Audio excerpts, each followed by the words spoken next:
Donc, je n'ai pas vraiment répondu à la question parce que je savais que Bernard, Fabienne et Xavier étaient tout à fait aussi pertinents que moi pour le faire et même dans certains domaines plus.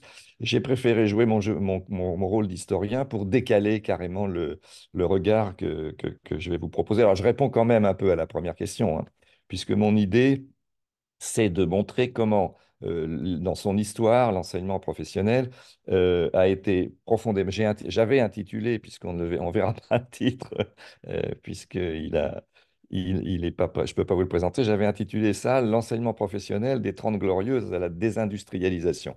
Donc, je vais vraiment centrer le propos sur les liens très étroits qui ont lié l'enseignement professionnel pendant la Quatrième République et au début de la Cinquième avec la structure industrielle des Trente Glorieuses. Voilà. Donc ça tient en gros en un mot.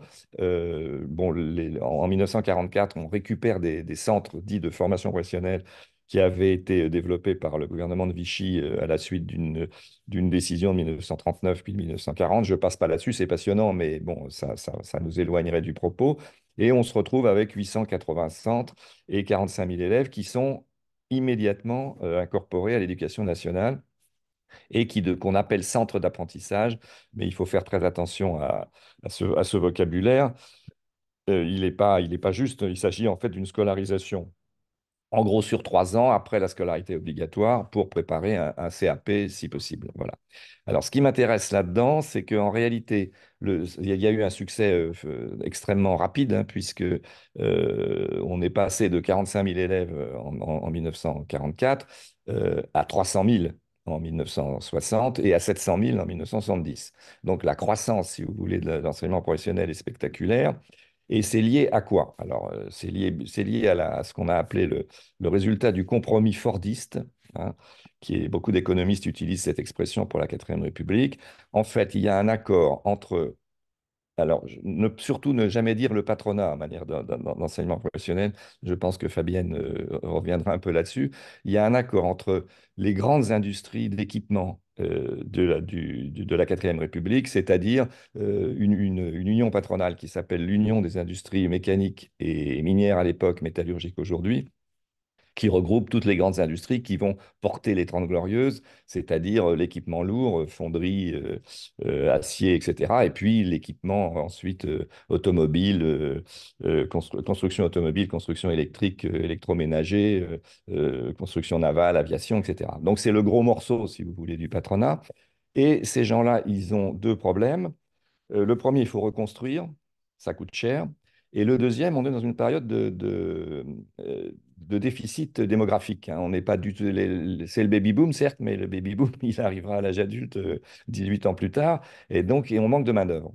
Donc il y a vraiment une urgence, et ce patronat-là va soutenir à fond le développement des enseignements professionnels en faisant verser la taxe d'apprentissage à leurs adhérents, en participant à un lobby qui s'appelle l'AFDET, l'Association française des diplômes d'enseignement technique, en l'investissant.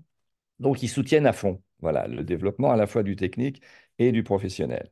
Et compromis fordiste, pourquoi? Parce que de l'autre côté, vous avez le syndicalisme, alors très marqué à l'époque, contrôlé à l'époque surtout par la CGT, avec le poids du Parti communiste, et il y a un dirigeant, je vous cite ce passage que normalement vous auriez dû pouvoir lire, il y a un dirigeant de la CGT, René Girard, qui en 1946 dit ceci: l'enseignement technique est enseignement prolétarien par excellence, enseignement du peuple travailleur, enseignement de classe, et donc, c'est l'enseignement qui va permettre, je résume, l'émancipation de la classe ouvrière, parce que dans l'enseignement professionnel, il n'y a pas qu'une formation technique, il y a une formation générale.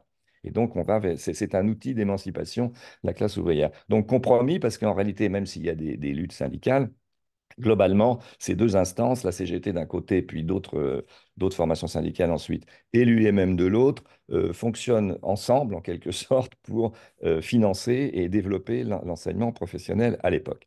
Et puis, il y a un troisième acteur, évidemment, dans le compromis fordiste, c'est l'État. Et l'État, à l'époque, est un État, alors on a parlé d'État-providence, le mot est peut-être un peu excessif, mais en tout cas, un État qui choisit, des dirigeants de l'État qui choisissent d'intervenir directement dans l'économie. Et donc, dans la formation ouvrière, évidemment, puisqu'il y a ce besoin de former massivement des ouvriers, je reviendrai d'ailleurs sur quel type d'ouvrier, si je ne déborde pas trop le temps qui m'est imparti. Et donc, l'État, lui, qu'est-ce qu'il fait? Il intègre immédiatement les centres d'apprentissage dans l'éducation nationale. Et par ailleurs, il reprend des initiatives qui étaient liées aux conventions collectives de 36 et là encore au gouvernement de Vichy, je n'ai pas le temps de dire pourquoi, mais ils ont joué un rôle là-dedans, qui est de créer, de systématiser une sorte d'équivalence entre la qualification ouvrière et la possession d'un diplôme, le CAP.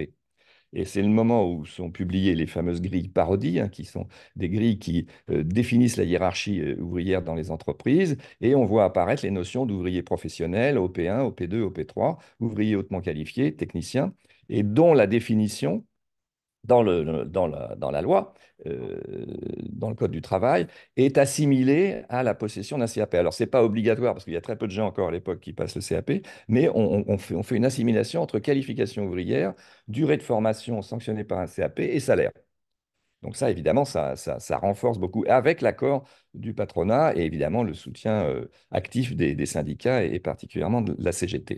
Donc si vous voulez, il y a une espèce de conjonction de ces acteurs sociaux qui sont en quelque sorte d'accord et t'as compris. Alors, il y a d'autres dimensions, une dont Fabienne va nécessairement parler, c'est la création des commissions professionnelles consultatives, qui sont des commissions partenariales qui réunissent des représentants des employeurs, des représentants des syndicats, des représentants de l'administration, qui sont à l'intérieur de l'enseignement du ministère de l'Éducation nationale et qui participent, Denis en a parlé rapidement, à la conception des diplômes.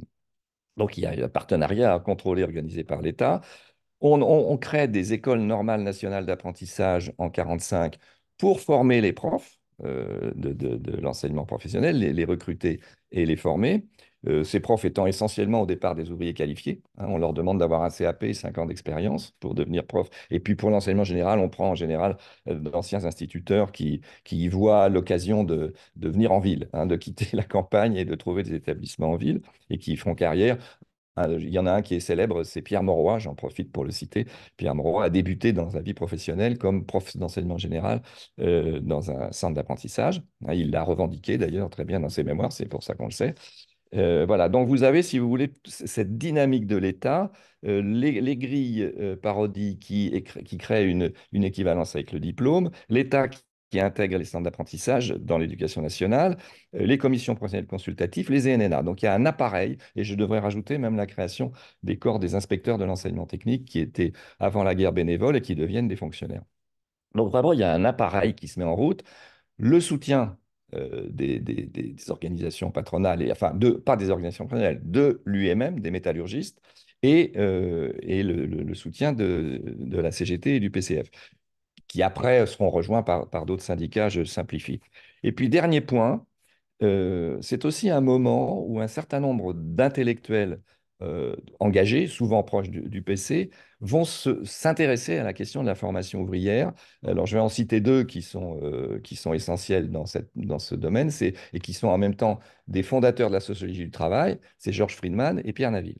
Friedman participe, il a d'ailleurs été inspecteur de l'enseignement technique pendant un an ou deux au lendemain de la guerre, et il participe à la réflexion globale sur ce qu'on va appeler une sorte d'humanisme technologique. Et l'idée que les centres d'apprentissage, l'enseignement professionnel, donc, doivent être le lieu où on peut penser une nouvelle forme, et là ça rejoint, Denis, ce que tu disais d'une certaine manière, une nouvelle forme d'enseignement populaire qui soit à la fois professionnelle, mais aussi avec une dimension d'enseignement général.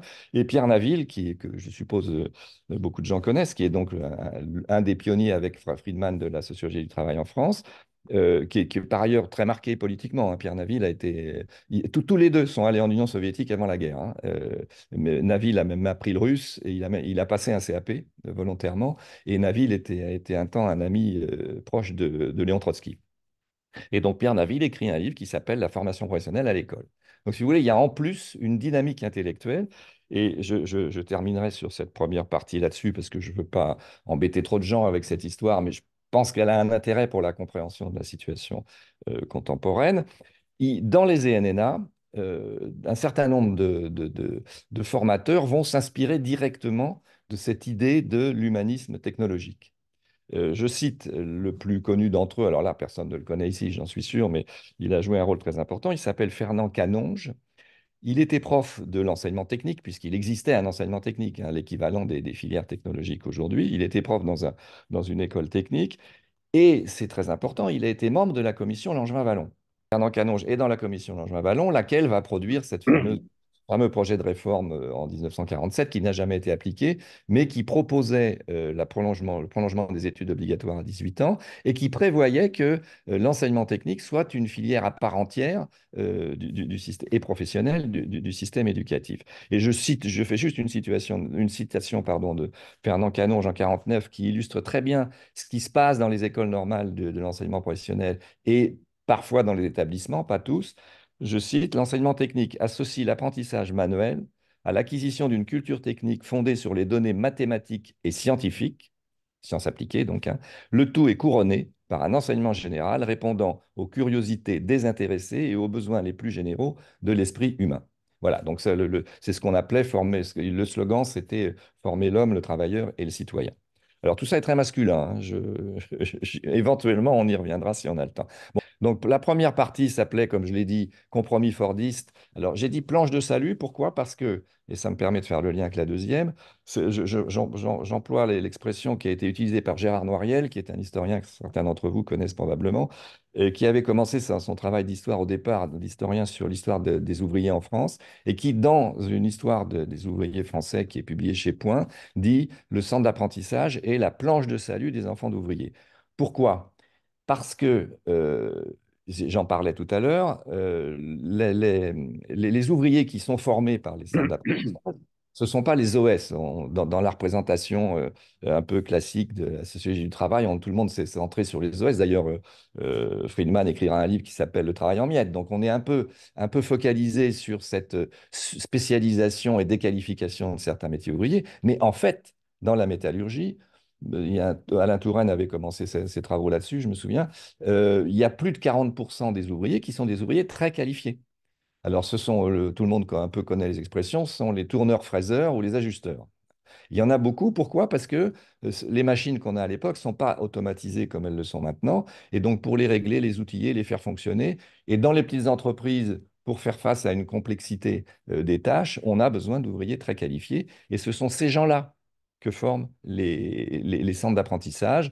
En 54, on a une étude qui montre que 94% des élèves qui sortent des centres de mécanique générale, d'électricité, etc., trouvent un travail immédiatement dans la spécialité.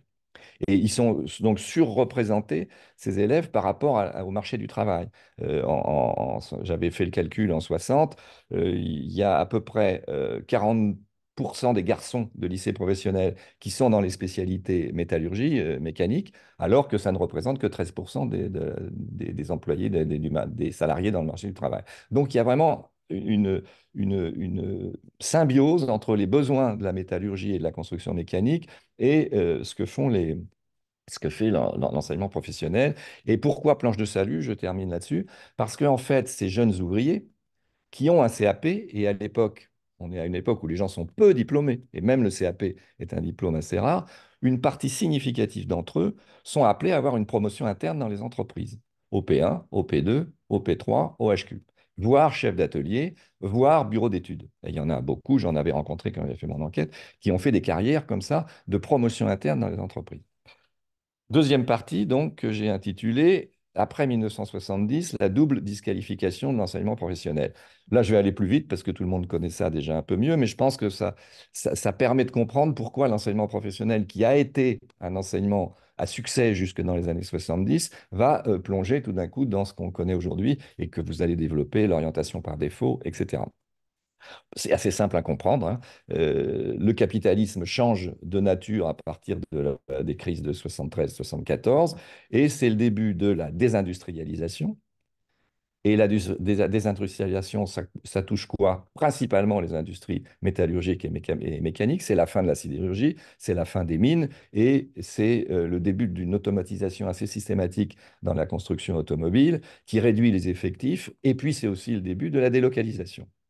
Donc, ce nouveau capitalisme, évidemment, il porte un coup fort aux industries qui étaient les industries de débouché quasi naturel des élèves de la majorité, pas tous, mais de la majorité des élèves de LP. Alors bien sûr, les CPC réagissent à l'époque, et c'est le moment où on va commencer à essayer de convertir. C'est une époque où on a essayé de convertir les profs d'ajustage, notamment, parce que l'ajustage à la main, ça disparaît pratiquement dans les années 70. Et donc, alors, soit on attend qu'ils partent à la retraite, soit on essaye de les transformer en d'autres professeurs.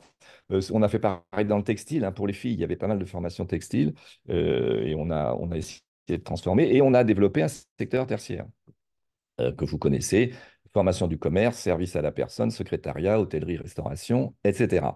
Aujourd'hui, ces formations-là sont majoritaires et les formations industrielles minoritaires.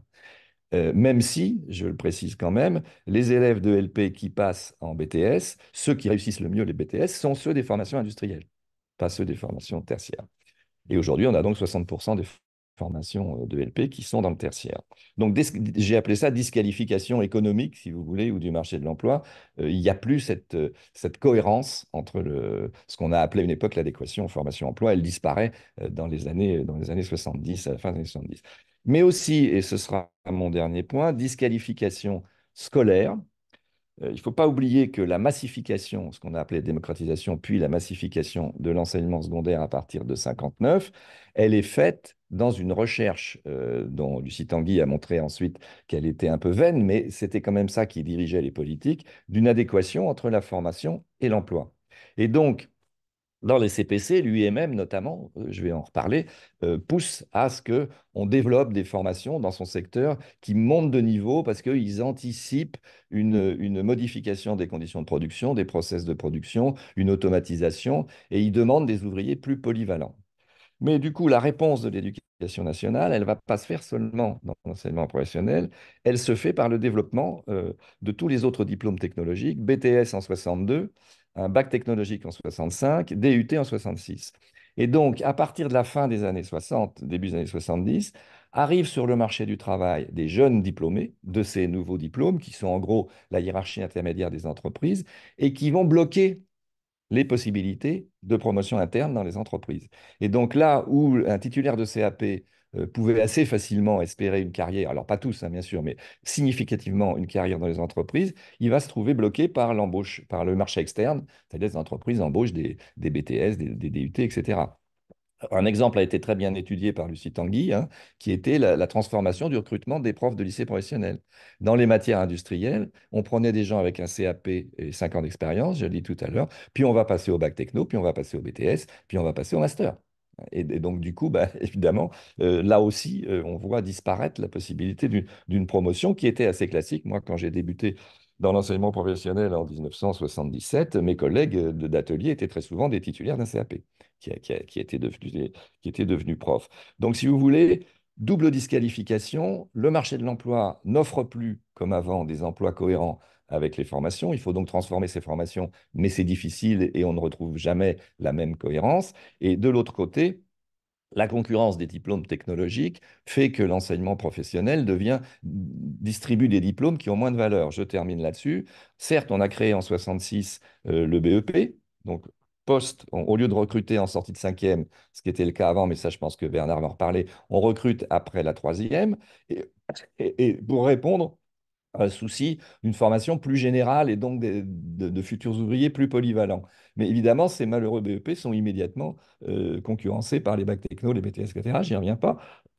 Et puis, bien sûr, en 85, je terminerai là-dessus, la création du bac pro euh, et la création du bac pro est le résultat d'une demande de l'UIMM. On les retrouve et on va les retrouver dans ma dernière partie de conclusion. L'UEMM demande, toujours pareil, pour adapter avoir des ouvriers plus polyvalents, adapter à l'automatisation, adapter éventuellement à des changements de process de production, etc., demande un niveau plus élevé. Et ils se plaignent que les bacs technologiques ne restent pas dans les entreprises, ne s'embauchent pas, qu'ils continuent vers le BTS. Donc, ils demandent ça. Alors après, les raisons pour lesquelles ça devient un bac, je n'ai pas le temps d'expliquer. Ils ne voulaient pas un bac, mais bon, c'est quand même eux qui déclenchent le mouvement. Et en 2000, et je terminerai là-dessus, on retrouve l'UMM à l'origine de l'expérimentation du bac pro en 3 ans. Alors pourquoi il demande ça? parce qu'ils essayent de pousser aussi vers l'apprentissage. Donc, ils voudraient raccourcir la durée de formation et avoir des possibilités de faire des bacs pro par apprentissage en 3 ans. Et puis toujours pareil, parce qu'ils voudraient avoir des gens qui se présentent sur le marché du travail, et donc en raccourcissant la durée de la formation. Et donc, il y a une convention qui est signée par Jean-Luc Mélenchon à l'époque, qui était ministre délégué à l'enseignement professionnel, et Jack Lang, ministre de l'Éducation nationale, qui est signée avec l'UMM pour une expérimentation du bac pro en 3 ans. Et ce bac pro en 3 ans sera généralisé 8 ans plus tard par Xavier Darcos. Et je pense que ça fait une bonne introduction aux propos de mes successeurs, c'est-à-dire Bernard, Fabienne et Xavier. Voilà, je vous remercie.